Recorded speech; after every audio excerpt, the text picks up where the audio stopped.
Hi, this is Bruce Anderson, sports hypnotist and mental toughness coach.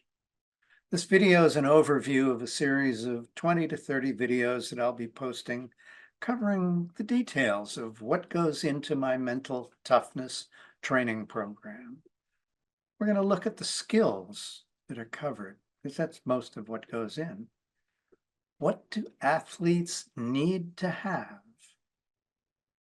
in order to have mental toughness, to have their inner game, to master the mental game of whatever sport they participate in? There are a lot of individual skills, and to make sense out of them, I like to group them into four categories: direction, attitude or mindset, positive thinking, and intense focus. Now we get to the biggest category of all here, positive thinking. This is a fun one. Every moment of every day, you're faced with making hundreds, thousands, maybe even tens of thousands of choices. Because each thought that comes into your mind, each thing that happens in the outside world that you notice, you make a choice about that. And the choice that you make, which is virtually always unconscious, is, do I focus on what's wrong? Or do I focus on how this relates to what I want?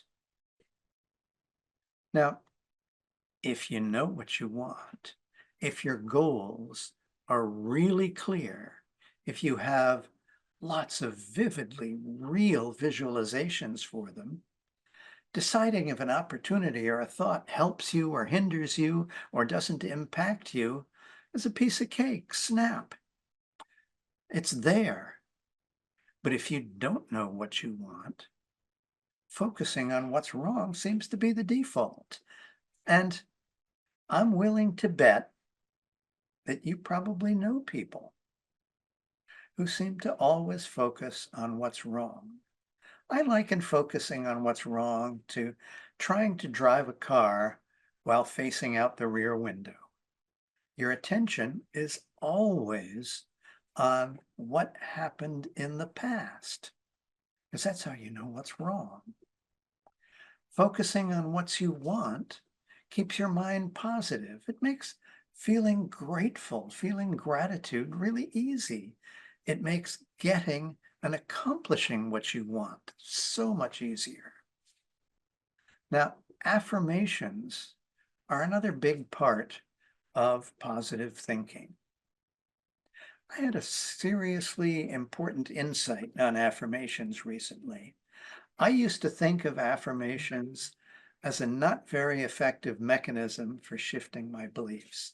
Now, beliefs are really important. I've even published a book on identifying beliefs that need shifting and how to go about changing them. When I would look at myself in the mirror and say, every day in every way, I'm getting better and better, this little voice kept popping up in my head and saying, no, you're not, even if I was getting better most of the time. What I realized is that affirmations have another important purpose, different from shifting my beliefs. This one may actually be the most important purpose.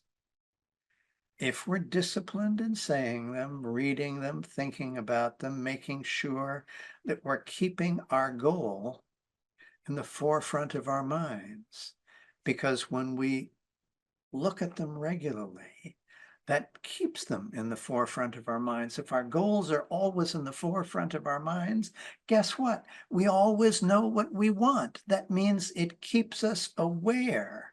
It keeps us focused. It keeps us able to evaluate, is this going to be consistent with my goals? Move me in the direction I want? Is it going to be move me away from them? Is it indifferent? Resilience. This is the ability to deal with whatever happens, events that are negative, events that are positive, events that are totally unexpected. You make a mistake, you stay positive. You notice an opening or an opportunity and you take advantage of it. You don't stop to gloat, stop to wonder what to do with it. You're focused on what needs to be done and you do it. Someone's injured, you deal with it and you stay positive. You notice a pattern in what I'm saying. Every instance, you stay positive. That's resilience. Part of staying positive is to deal with the other side, the negative thoughts. And sometimes negative thoughts just keep coming up. Our minds can only hold one thought or theme at a time. Try thinking at the same time, oh, wow, did I ever screw that up? And I'm unstoppable. Try doing that at the same time. It doesn't work. We teach ways of dealing with negative thoughts, and here's one I'll share with you right now.